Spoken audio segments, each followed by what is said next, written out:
عاصفة صحار المذكورة أعلاه أبو مهير المعمر البري. اليوم تاريخ 5/11/2023. ما شاء الله تبارك الرحمن على هاي العاصفة، بردية وعاصفة ورياح هابطة شكلها فيها.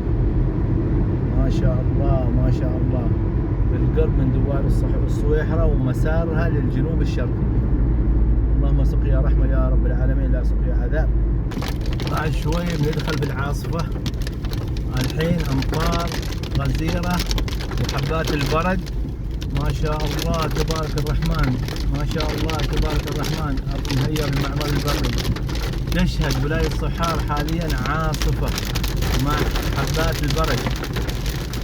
اللهم صل على محمد، اللهم صل على محمد. عاصفة شديدة حاليا على ولاية صحار البري أبو مهير المعمري.